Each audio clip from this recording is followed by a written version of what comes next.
Buenas noches, comunidad. Antes de comenzar, suscríbete y comenta desde donde nos estás viendo.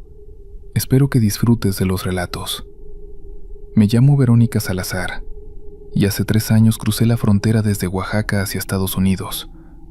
No fue una decisión fácil, pero mis 2 hijos necesitaban una vida mejor de la que yo les podía dar allá.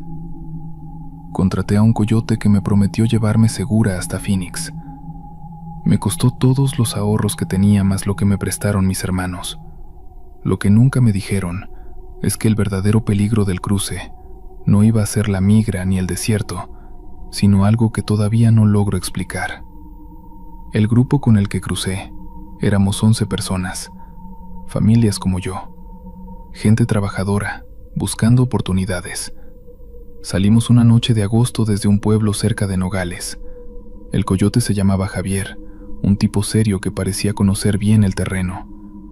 Nos dio instrucciones claras: caminar en silencio, no usar celulares, tomar agua seguido y nunca separarse del grupo. Yo llevaba una mochila pequeña con algo de ropa, agua y la foto de mis hijos que había dejado con mi mamá. Las primeras horas fueron difíciles por el cansancio, pero manejables. Caminábamos siguiendo a Javier, quien usaba un GPS para guiarnos. Había otra mujer en el grupo, Lucía, que venía de Michoacán. Nos hicimos compañía durante la caminata. Platicábamos en voz baja para distraernos del miedo y el cansancio. Ella también tenía hijos esperándola, uno de 15 y otro de 12. Como a las 2 de la mañana llegamos a un área que Javier dijo era el punto medio del cruce. Descansamos 15 minutos, tomamos agua. Yo aproveché para quitarme los zapatos un momento porque me estaban saliendo ampollas. Lucía compartió conmigo una venda que traía y me ayudó a cubrirme los pies.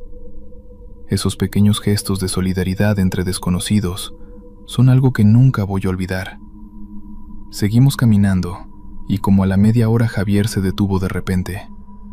Levantó la mano indicando que todos nos detuviéramos.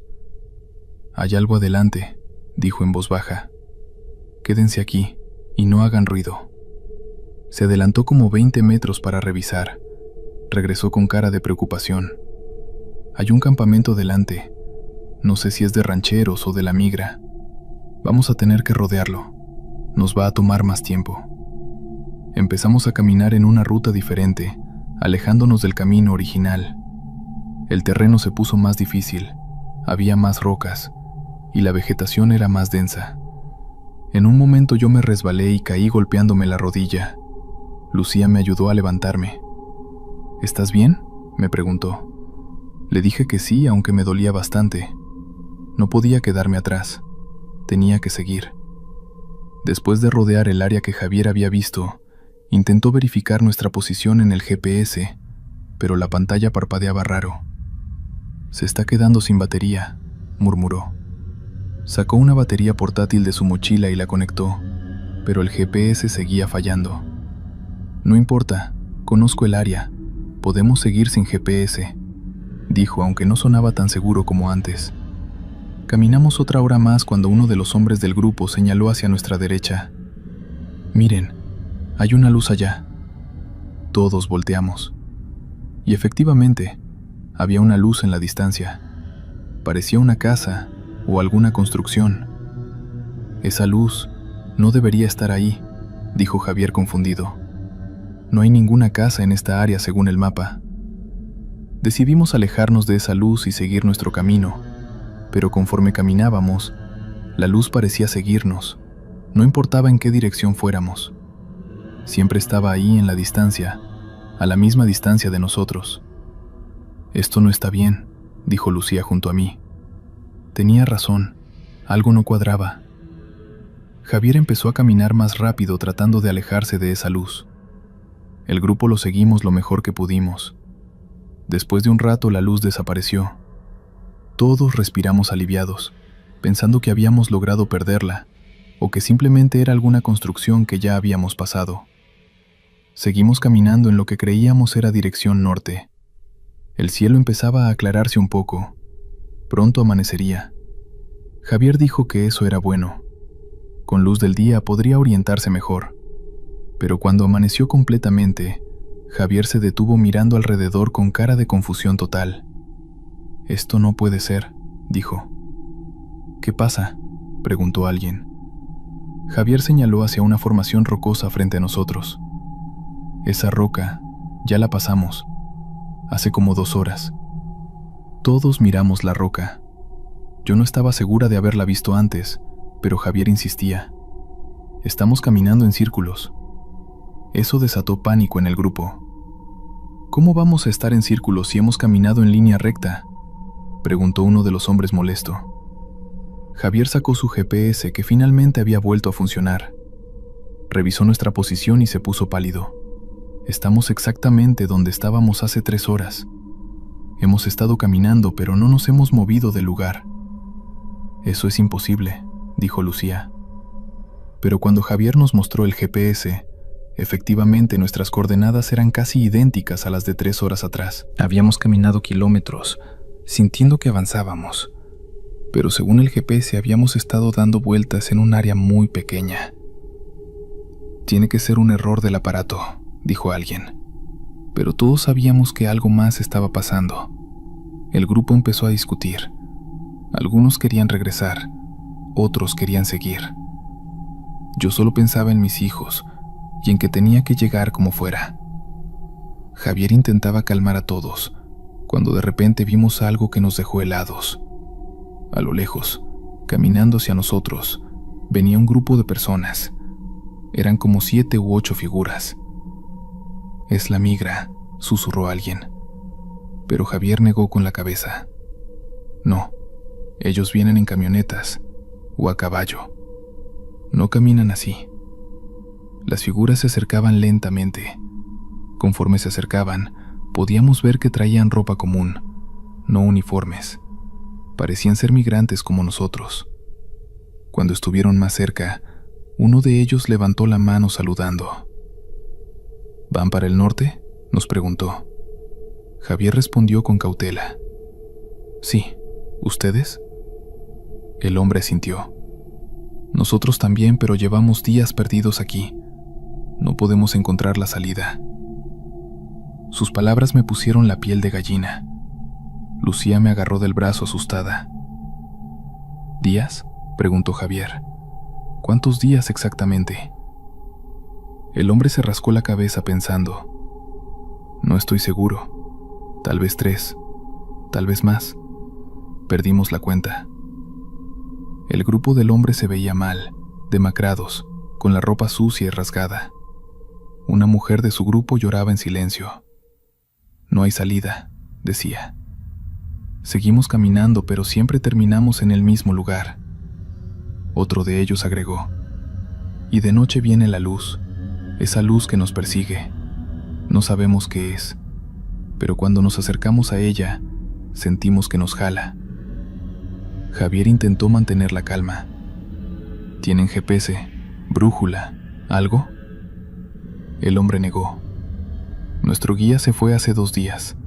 Dijo que iba a buscar ayuda y nunca regresó. Nos quedamos esperándolo, pero nunca volvió». La situación era cada vez más aterradora.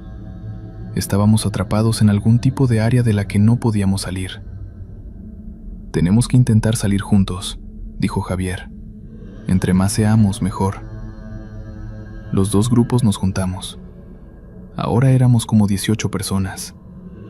Javier propuso que camináramos en una dirección específica usando su brújula y sin desviarnos por nada. «No importa que veamos o escuchemos, seguimos derecho», dijo. Empezamos a caminar todos juntos. Después de 1 hora, vimos de nuevo esa luz a lo lejos. «No volteen a verla, sigan caminando», ordenó Javier. Pero era difícil ignorarla. La luz empezó a acercarse, moviéndose hacia nosotros. Algunos del grupo empezaron a rezar en voz alta.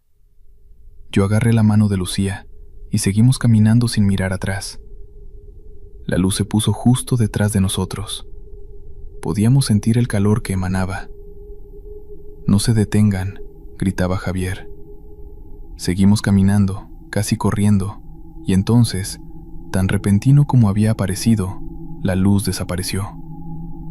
Seguimos avanzando por lo que pareció otra hora más, cuando uno de los hombres gritó: «Miren, una carretera, efectivamente». Adelante había una carretera de terracería. Corrimos hacia ella. Cuando la alcanzamos, Javier revisó su GPS. «Ya salimos. Estas coordenadas ya son diferentes». Algunos lloraban de alivio. Caminamos por esa carretera como 30 minutos hasta que vimos venir una camioneta. Era el contacto de Javier que venía a recogernos al punto acordado. Subimos todos a la camioneta y a otro vehículo que venía detrás. Durante el trayecto nadie habló mucho. El otro grupo que habíamos encontrado perdido seguía en shock. Algunos temblaban. Cuando llegamos a la casa de seguridad en Phoenix, el grupo de ellos fue separado del nuestro. Nunca los volví a ver. Yo pasé 3 días en esa casa de seguridad, hasta que mi contacto arregló mi transporte a Los Ángeles, donde tenía trabajo esperándome. Durante esos 3 días, no pude dormir bien. Cada vez que cerraba los ojos veía esa luz persiguiéndonos. Lucía estaba en la misma casa que yo, y platicamos sobre lo que habíamos vivido. «Nadie nos va a creer si lo contamos», me dijo. Llegué a Los Ángeles y empecé a trabajar limpiando casas. Con el tiempo, junté suficiente dinero para traer a mis hijos conmigo de forma legal. Ahora, llevamos una vida tranquila aquí. Mis hijos van a buenas escuelas y tienen oportunidades que nunca hubieran tenido en Oaxaca. Valió la pena el sacrificio, pero nunca le he contado a nadie, ni siquiera a mis hijos, lo que realmente pasó esa noche en el desierto. A veces pienso en ese otro grupo que encontramos perdido, en su guía que desapareció. ¿Lograrían salir todos? ¿O algunos siguen atrapados ahí, caminando en círculos, perseguidos por esa luz inexplicable? El desierto entre México y Estados Unidos se traga muchas historias. Cada año desaparecen personas que intentan cruzar y nunca se sabe qué pasó con ellas. Yo tuve suerte de salir, pero sé que hay otros que no corrieron con la misma suerte. Y ahora cada vez que escucho noticias de migrantes desaparecidos en el desierto, no puedo evitar preguntarme si encontraron esa misma luz, ese mismo lugar del que no se puede salir. Continuamos con la segunda historia. Trabajo en una pollera desde hace 6 años. Mi nombre es Omar y ayudo a gente a cruzar la frontera entre Sonora y Arizona. Sé que mucha gente juzga lo que hago, pero para mí es ayudar a familias que buscan una vida mejor. He guiado a cientos de personas por el desierto y conozco cada ruta, cada punto de agua, cada lugar seguro. Pensaba que después de tanto tiempo, ya nada me podía sorprender en ese desierto. Pero lo que me pasó hace 4 meses me demostró que hay cosas allá afuera, que van más allá de lo que cualquier guía puede prepararte. Era julio, pleno verano. El peor momento para cruzar por el calor extremo, pero también cuando más gente lo intenta porque hay más trabajo del otro lado. Me asignaron un grupo de 8 personas, 3 hombres jóvenes, 2 mujeres, una pareja mayor y un chavo como de 19 años que iba solo. El plan era salir al anochecer, caminar toda la noche cuando está más fresco y llegar al punto de recogida antes del amanecer. Salimos de un rancho abandonado cerca de Altar como a las 8 de la noche. Les di las instrucciones básicas: caminar en silencio, no separarse del grupo, tomar agua cada hora aunque no tengan sed, y sobre todo seguirme sin cuestionar. El desierto de noche es peligroso no solo por la migra, sino por el terreno, los animales y lo fácil que es perderse. Llevaba mi GPS, 3 galones de agua, linternas y todo lo necesario para el cruce. Las primeras 2 horas fueron tranquilas. Caminábamos por terreno conocido para mí, evitando las rutas donde normalmente patrulla la migra. El grupo iba bien. Nadie se quejaba a pesar del cansancio. La señora mayor iba un poco más lenta, pero su esposo la ayudaba y no se quedaban muy atrás. Yo iba revisando mi GPS cada 20 minutos para asegurarme de que íbamos por buen camino. Como a las 10 de la noche llegamos a un área rocosa, donde teníamos que ser más cuidadosos. Les indiqué que tomaran agua y descansaran 5 minutos. Mientras descansábamos, Uno de los hombres jóvenes me señaló hacia una colina cercana. «Oiga, ¿esa es otra gente?», me preguntó. Miré hacia donde señalaba y vi luces como de linternas moviéndose en la colina paralela a nuestra ruta. Eran como 5 o 6 luces. «Puede ser otro grupo, o puede ser patrulla», le dije en voz baja. «Por eso vamos a cambiar un poco la ruta para alejarnos». No era raro encontrarse con otros grupos de migrantes. Todos usamos rutas similares, pero algo de esas luces me inquietaba. Se movían de forma extraña, muy juntas entre sí, y a una velocidad que no parecía normal para gente caminando en terreno rocoso de noche. Ajusté nuestra ruta para alejarnos de esas luces y seguimos caminando. Pasó como media hora, y cuando volteé a verificar, las luces todavía estaban ahí. No solo eso, ahora parecían estar más cerca. «Apuren el paso», les dije al grupo. No quería alarmarlos, pero tampoco quería arriesgarme. Si era la migra y nos detectaban, todo el viaje se arruinaría. Aceleramos el paso tanto como el grupo podía. La pareja mayor empezaba a fatigarse, pero hacían su mejor esfuerzo. Seguí viendo hacia atrás, y las luces nos seguían, cada vez más cerca. Esto no tenía sentido. Ningún grupo de migrantes caminaría tan rápido ni nos seguiría así. Y si fuera la migra, ya nos habrían interceptado. ¿O estaríamos escuchando helicópteros?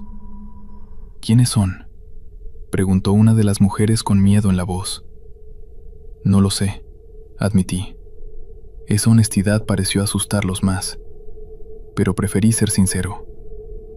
Llegamos a un área con más vegetación, arbustos y cactus grandes. «Todos agáchense aquí entre los arbustos y apaguen todo lo que tenga luz», ordené. El grupo se escondió rápido. Yo me quedé observando desde detrás de un cactus grande. Las luces llegaron a donde nosotros habíamos estado hace unos minutos. Ahora podía verlas mejor. No eran linternas normales. La luz que emitían era de un color extraño, como azulado, y lo más perturbador era que no había siluetas de personas sosteniéndolas. Las luces flotaban a como 1,5 metros del suelo, moviéndose juntas como si estuvieran buscando algo. Me quedé completamente quieto. El grupo también se mantuvo en silencio. Podía escuchar sus respiraciones agitadas. Las luces se quedaron ahí paradas por lo que pareció una eternidad, pero probablemente fueron solo 2 o 3 minutos. Luego empezaron a moverse en círculos, como barriendo el área. Una de las luces se acercó peligrosamente a donde estábamos escondidos. El joven de 19 años que venía solo estaba agachado cerca de mí. Vi que sacaba su celular, probablemente por instinto nervioso. «No», le susurré, pero fue tarde. La pantalla se prendió iluminando su cara por un segundo antes de que la apagara. Las luces reaccionaron inmediatamente. Todas se voltearon en nuestra dirección y empezaron a acercarse rápido. «Corran», les dije al grupo. No había tiempo para ser estratégico. Todos se levantaron y corrimos entre los arbustos, sin importar hacia dónde. Las luces nos seguían, cada vez más cerca. Podía escuchar un zumbido viniendo de ellas, como de electricidad o insectos. Un sonido que te ponía los pelos de punta. Una de las mujeres tropezó, y yo me regresé a ayudarla a levantarse. Cuando lo hice, una de las luces pasó justo sobre nosotros. El calor que emitía era intenso, como estar junto a una fogata. La mujer gritó, y seguimos corriendo. No sé cuánto tiempo corrimos, tal vez 10 minutos que se sintieron como horas. Finalmente las luces se detuvieron de seguirnos. Se quedaron atrás, agrupadas, y luego simplemente se elevaron hacia el cielo, y desaparecieron como si se hubieran apagado. Nos detuvimos todos exhaustos, algunos llorando, todos asustados. «¿Qué fue eso?», preguntó el esposo de la pareja mayor. «No lo sé», respondí honestamente. En todos mis años cruzando gente nunca había visto algo así. Revisé mi GPS y nos habíamos desviado bastante de la ruta planeada. Peor aún, habíamos corrido hacia el este cuando debíamos ir norte. Tomé un momento para calmar al grupo y reorganizarme. Revisé que todos estuvieran bien. Nadie estaba lastimado de gravedad, aunque varios tenían rasguños de los arbustos. Necesitamos regresar a la ruta, les dije. Pero cuando intenté usar mi GPS para reorientarnos, la pantalla mostraba estática. Lo apagué y lo prendí varias veces.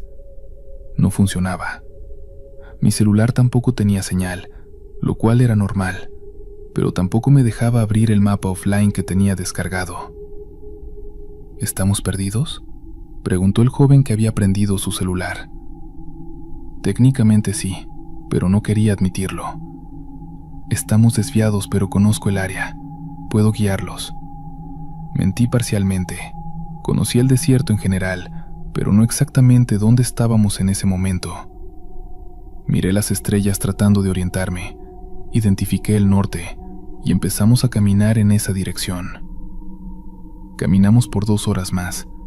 El grupo estaba al límite de su energía y ya habíamos consumido más agua de la planeada por la corrida. Yo mismo estaba desorientado. Nada del terreno me parecía familiar. Necesitamos descansar hasta que amanezca, decidí finalmente. Con luz del día podré orientarme mejor. Encontramos un área semiprotegida entre unas rocas y nos acomodamos ahí. Nadie podía dormir realmente. Todos estábamos alerta, mirando constantemente alrededor, esperando que esas luces aparecieran de nuevo. Yo me quedé despierto toda la noche haciendo guardia. Como a las 5 de la mañana, empezó a amanecer. Con la primera luz del día pude ver mejor dónde estábamos, y reconocí una formación rocosa a lo lejos que había visto en cruces anteriores. Ya sé dónde estamos, les dije al grupo. Les calculé que estábamos como a 2 horas del punto de recogida si caminábamos directo. El problema era que con el desvío estábamos en un área más expuesta, donde había más riesgo de ser detectados por patrullas. Tenemos que movernos rápido, les expliqué.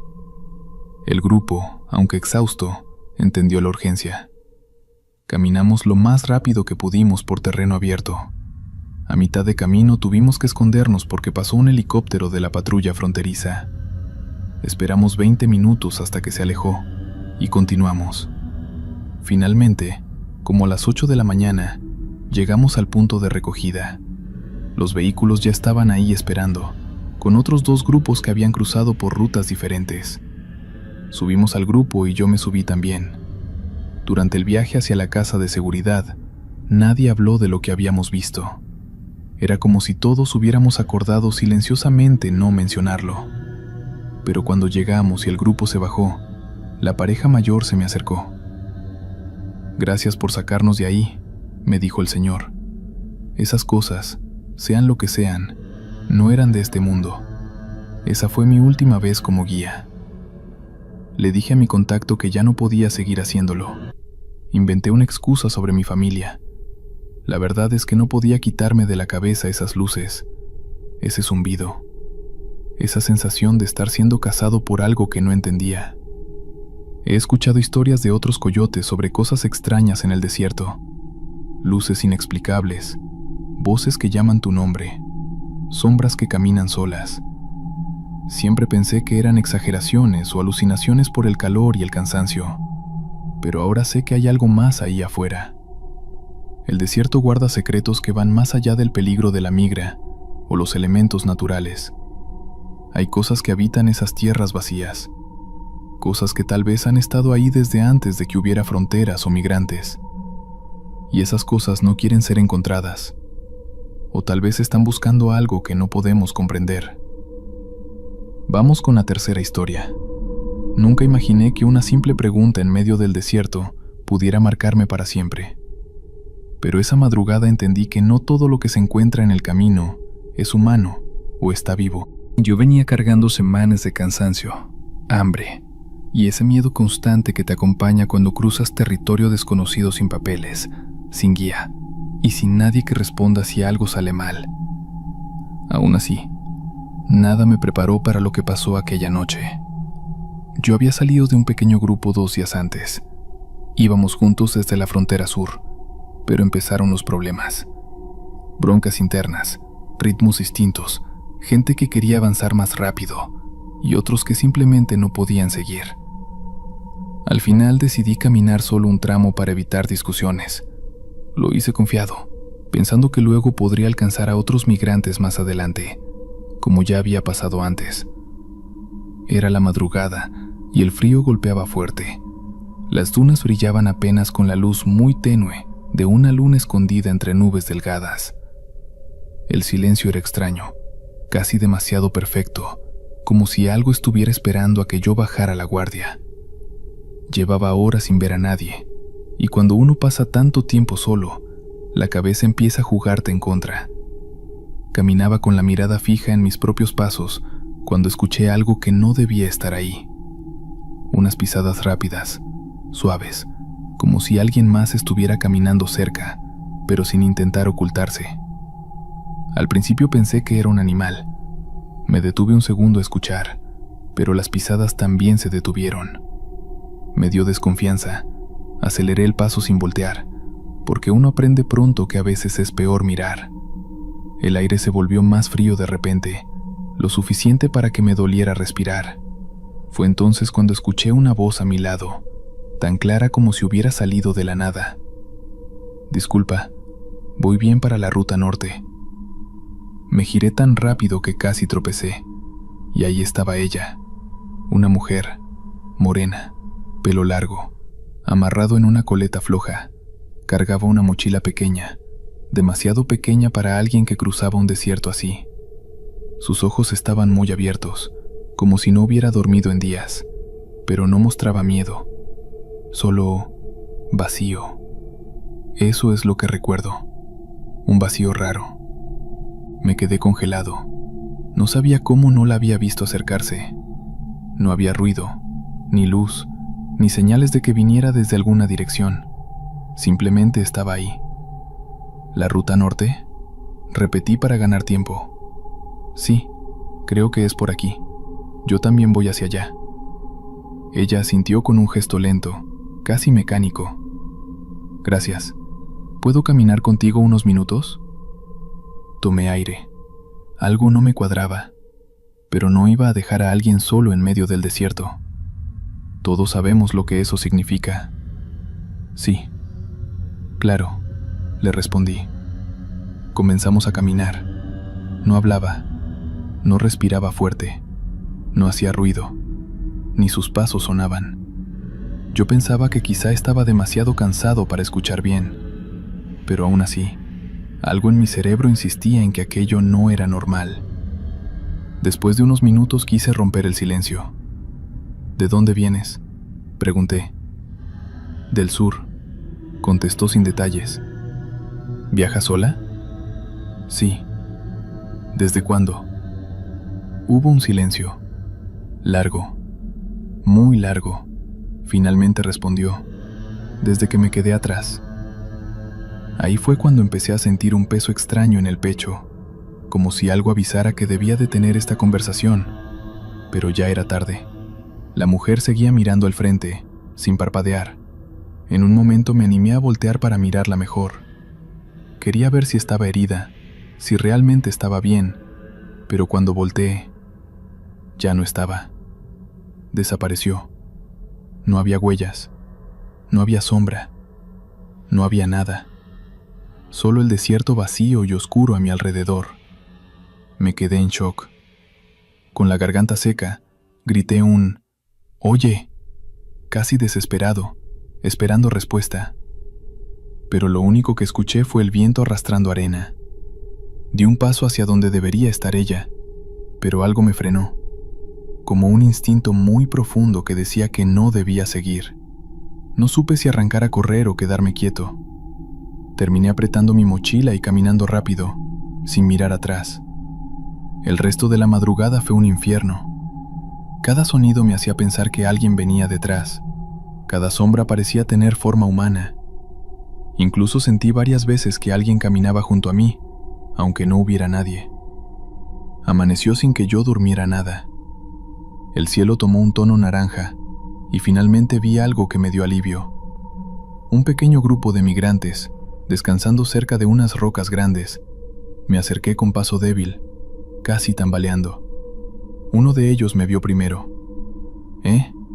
¿Estás bien?, preguntó. Creo que sí. Solo fue una mala noche, respondí. Me senté con ellos y acepté una botella de agua. Me temblaban las manos. Después de un rato les conté lo que había pasado. No todo, pero sí lo suficiente para que entendieran mi cara. ¿Una mujer con mochila pequeña?, preguntó uno. Asentí. ¿Cabello largo, que hablaba suave? Otro asentimiento. Los del grupo se miraron entre sí con una expresión seria, casi preocupada. Nosotros la vimos ayer, dijo uno. Estaba parada junto a un cactus grande, como si esperara a alguien. Le preguntamos si estaba perdida, pero no respondió. Cuando dimos la vuelta para avisarle a otro compañero, ella ya no estaba. No dejó huellas, agregó otro. Nada, como si nunca hubiera estado ahí. Yo sentí el estómago caerme. ¿Alguien más la vio?, pregunté. Hay historias de ella, dijo el hombre mayor del grupo. Migrantes que desaparecen, gente que se queda sola, grupos que se desarman. Algunos dicen que es una mujer que se quedó atrás hace años y nunca llegó a la ruta norte. Otros dicen que es algo que aparece cuando alguien está muy vulnerable. Nadie sabe bien qué quiere. Solo sabemos que nunca camina con nadie más de unos minutos. Me quedé en silencio. No sabía si creerlo o no, pero tampoco tenía otra explicación. Lo único que supe en ese momento fue que necesitaba seguir con ellos. No quería volver a estar solo.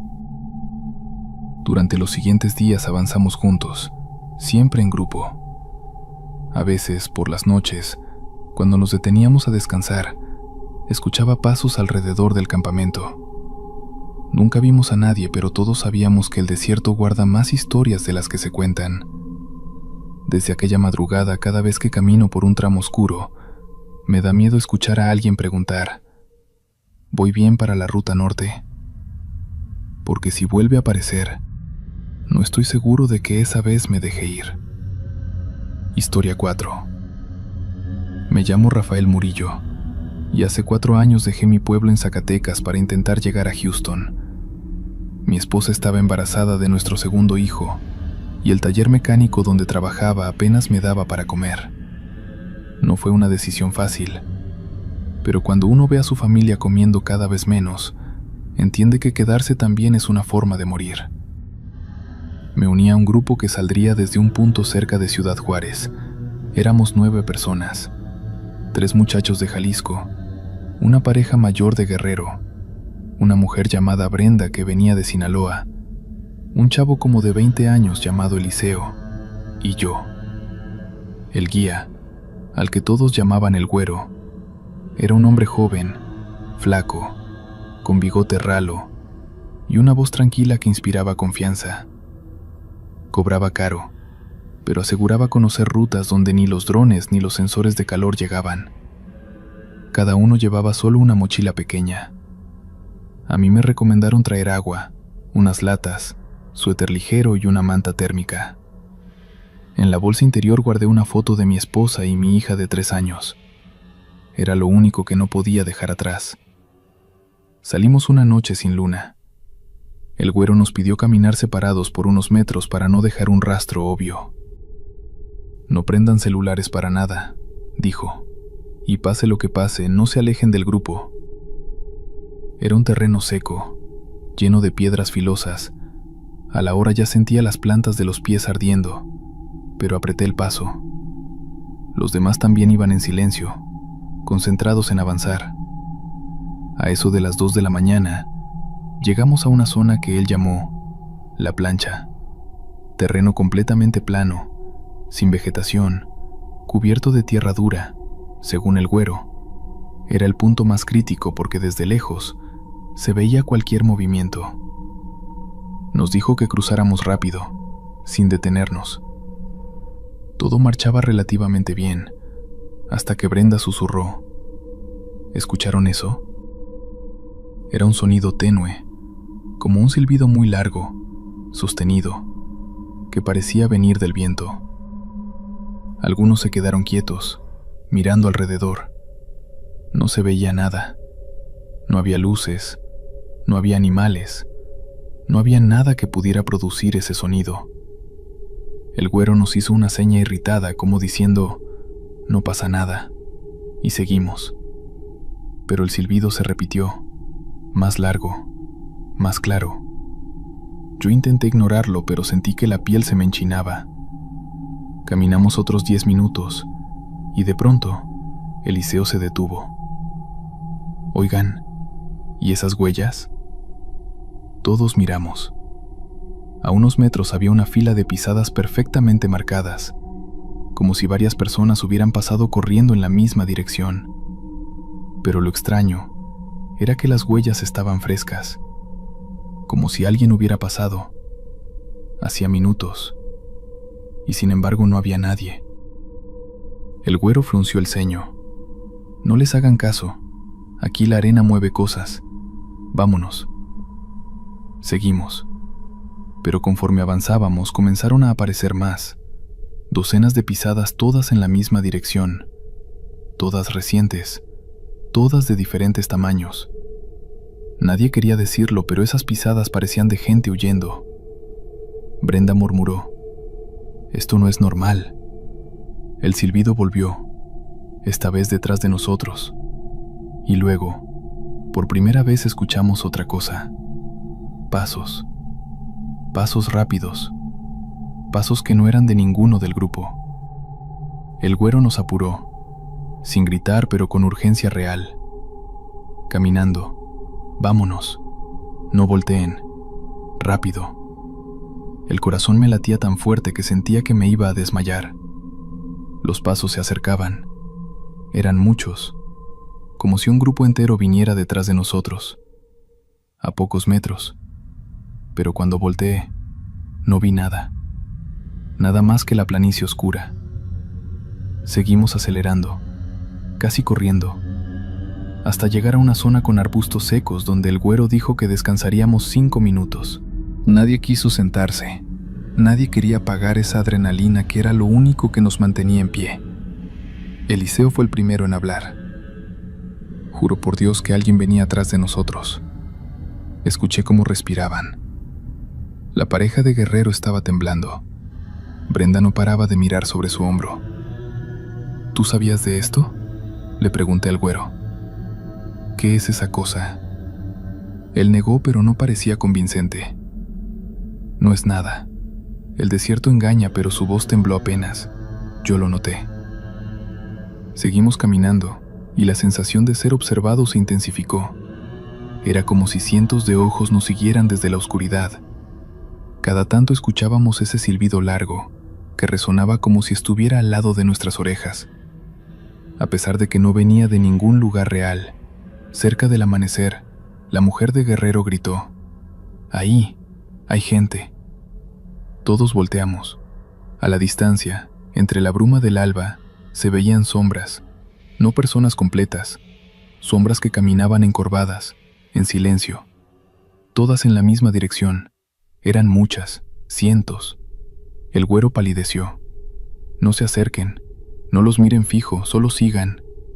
Pero una de las sombras se separó del montón y vino hacia nosotros. Parecía caminar, pero no hacía ruido, no levantaba polvo, solo avanzaba, como si flotara a unos centímetros del suelo. Brenda empezó a llorar. Eliseo retrocedió tropezando. «¿Qué es eso?», gritó. «Dios santo, ¿qué es eso?». El güero se puso delante del grupo, caminando. «No se detengan, no respinguen». Pero nadie podía moverse. La sombra se acercó más, y por un segundo pude ver su contorno con claridad. Era la figura de una persona adulta, pero completamente negra, como si absorbiera la luz en vez de reflejarla. No tenía rostro, solo un vacío. Y entonces desapareció, así, sin sonido, sin movimiento. De un instante a otro ya no estaba. No gritamos, no podíamos. Era como si la garganta nos hubiera quedado congelada. El güero nos obligó a seguir caminando. «No nos pueden tocar si no los miramos fijo», repetía. «No nos pueden tocar si no los miramos». Decía eso como si fuera una regla que conocía desde antes. A media mañana encontramos algo que nos remató el miedo. Un campamento abandonado, mochilas rotas, ropa tirada, restos de fogata, pero ni un solo cuerpo. Como si la gente hubiera salido corriendo en medio de la noche y jamás hubiera regresado. El güero revisó unas identificaciones tiradas entre la tierra. Tragó saliva. Esto es de un grupo que cruzó hace 2 semanas. Yo conocía a su guía. Nadie preguntó más. Era obvio que no habían salido de ahí. Caminamos sin descansar por horas, siguiendo una ruta que rodeaba un cañón. A cada rato veíamos sombras caminando a lo lejos, todas en silencio. Algunas se quedaban quietas observándonos, otras se movían en la misma dirección que nosotros, como si intentaran alcanzarnos. Ese día entendí que el desierto guarda más que huesos y cuerpos. Guarda lo que queda de las personas que nunca lograron salir. Llegamos al borde de una meseta y el güero exhaló aliviado. Desde aquí ya estamos cerca. Solo falta bajar, cruzar un arroyo seco y seguimos hacia el punto seguro. Pero el arroyo estaba lleno de algo que ninguno esperaba ver. Huellas, miles de huellas humanas marcadas en el barro seco, todas superpuestas, todas recientes. Como si todos los que habían cruzado antes hubieran intentado pasar por ahí al mismo tiempo. Brenda cayó de rodillas llorando. No quiero seguir. No quiero bajar ahí. El güero la levantó casi a la fuerza. Si nos quedamos arriba es peor. Ellos no bajan, pero sí suben cuando cae la noche. No teníamos opción. Bajamos uno por uno. El barro seco crujía bajo los zapatos. El silencio era tan pesado que parecía tener forma. De pronto, Eliseo se detuvo y señaló una marca en el suelo. No era una huella, era un arrastre, como si algo hubiera sido jalado por la tierra misma. Todos sentimos el estómago revolver. Aceleramos el paso. Si ese arroyo tenía algo, no queríamos averiguarlo. Salimos de ahí justo cuando el sol empezaba a esconderse. Volví a escuchar el silbido. Más cerca, como si nos llamara por nuestros nombres. El güero gritó, corriendo. Ya casi llegamos. Corrimos. No sé de dónde saqué fuerzas. Solo sé que mientras avanzábamos, a nuestras espaldas se escuchaban pasos, muchos, rápidos, como si un ejército entero nos persiguiera. Pero no volteé. Nadie volteó. Cuando finalmente vimos la luz de la camioneta que vendría a recogernos, todos caímos al suelo, llorando, riendo, temblando. El güero fue el último en subir. Se quedó mirando hacia el desierto por varios segundos. Ojalá algún día los dejen ir, murmuró. Nadie preguntó a quién se refería. En Houston encontré trabajo en una construcción. Mi esposa y mis hijos están conmigo ahora. Tenemos una vida sencilla pero estable. A veces sonrió pensando en que lo logré. Pero cada noche, cuando cierro los ojos, escucho ese silbido largo, suave, arrastrándose entre mis sueños. Y me pregunto si esa gente que vimos, esas sombras que seguían un camino interminable, alguna vez fueron como nosotros, migrantes buscando vida, atrapados en un desierto que guarda lo que nadie quiere mirar, o si siguen ahí, caminando detrás de nosotros, esperando que algún día terminemos volviendo al mismo sitio donde ellos quedaron atrapados para siempre. Continuamos. Me llamo Héctor Maldonado, soy de Zacatecas, y hace 4 años intenté cruzar a Estados Unidos, siguiendo una ruta distinta a la de la mayoría. Yo ya había intentado cruzar 2 veces por el desierto, pero ambas veces terminé detenido por la migra y deportado. La tercera vez, quise intentarlo por un camino que, según me prometieron, era más seguro. No lo era, ni tantito. El coyote que me contactó se hacía llamar El Rulas, un tipo flaco, de mirada nerviosa, que juraba saber rutas clandestinas que pasaban por viejas estructuras subterráneas, usadas décadas atrás para mover mercancía. No me especificó qué tipo de mercancía, pero tampoco necesitaba saberlo. Yo lo único que quería era llegar y mandar dinero para mi mamá y mi hermano menor. El grupo con el que salí era pequeño, 6 personas. Entre ellos estaba Mateo, un chavo de Chiapas de apenas 20 años, doña Amalia, una señora de Guerrero que buscaba reunirse con su hija, una pareja de Sinaloa, Lidia y Ramón, y un hombre callado que se hacía llamar el Jarocho, que nunca supe de dónde era en realidad. Caminamos 2 noches enteras por caminos de terracería, hasta que el Rulas anunció que ya habíamos llegado al acceso.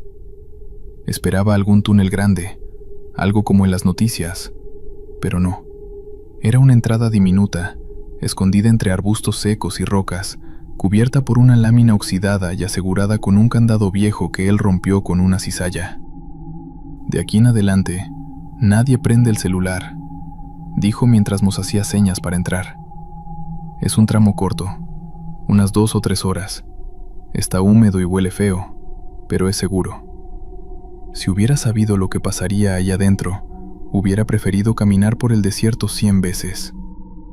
El túnel al principio era amplio, con muros de concreto agrietado y marcas viejas de pintura. El aire era pesado, cargado de humedad y un olor desagradable que no supe identificar. Caminábamos en fila, usando linternas pequeñas que el mismo Rulas nos había repartido. A los pocos minutos, el túnel se empezó a estrechar. La temperatura bajó. Se escuchaban gotas cayendo aquí y allá. Yo sentía un nudo en el estómago, pero seguía caminando porque no había vuelta atrás. Después de media hora, llegamos a una sección donde la estructura cambiaba por completo. Ya no era concreto. Eran paredes de tierra viva, como si hubieran cavado con prisa, como si los túneles fueran improvisados. El techo estaba tan bajo que teníamos que caminar encorvados. «Esto es nuevo», murmuró el Rulas, mirando alrededor con inquietud. A nadie le gustó escuchar eso. Seguimos avanzando entre pasadizos cada vez más angostos. El olor se intensificaba. Era como humedad mezclada con algo orgánico, pero podrido. Yo intentaba respirar por la boca para aguantarlo. Entonces escuchamos algo que todavía me cuesta describir. Era un sonido rasposo, repetitivo, como telas rozando la tierra. Algo moviéndose, arrastrándose, pero lento, demasiado lento como para ser un animal normal. ¿Escucharon eso?, susurró Mateo. Nadie respondió, pero todos sí lo habíamos escuchado. El Rulas nos dijo que mantuviéramos el paso, que solo era un animal, quizá un tlacuache o un perro que se había metido, pero él mismo llevaba la linterna temblando. Al llegar a una intersección, los túneles se dividían en 3. El Rulas frunció el ceño. Esto no estaba. Así murmuró. La frase no celó la sangre. Eligió el túnel de la izquierda. Avanzamos unos 20 minutos y el olor empeoró hasta volverse insoportable. Después, las paredes empezaron a teñirse de un color oscuro, como manchas. Cuando Mateo acercó la linterna, nos dimos cuenta de que eran rasguños. Garra, uña, herramienta. No sé, pero alguien o algo había arañado esa tierra durante mucho tiempo. «Tenemos que regresar», dijo Lidia, temblando. Pero regresar no era opción. Al voltear, vimos algo que nos dejó paralizados. El pasadizo por el que habíamos pasado se había derrumbado. Un bloque de tierra compacta nos bloqueaba el camino. «No puede ser», gritó el Rulas golpeando la pared. «Esto no se cae solo». Nadie quería decirlo, pero todos pensamos lo mismo. Algo lo había provocado. Seguimos por obligación hacia adelante. Cada metro se sentía más pesado. Ya no escuchábamos ese arrastre detrás, pero tampoco era consuelo. El pasillo se hacía más angosto, tanto que doña Amalia empezó a llorar diciendo que no podía respirar. Fue entonces cuando encontramos la primera señal de que no éramos los primeros en quedar atrapados ahí. Una mochila vieja tirada en el suelo, rota, cubierta de tierra seca. Dentro había una cartera sin dinero, una Biblia pequeña y un pasaporte mexicano lleno de polvo. Estaba a nombre de un tal Alejandro Rojas, de Sonora. Nadie del grupo lo conocía. «Esto debe tener años aquí», dijo Ramón mirando alrededor. Y justo cuando dijo eso, volvimos a escucharlo. Ese arrastre, esa fricción contra la tierra, esta vez más cerca. Mucho más cerca, pero no venía detrás. Venía por encima.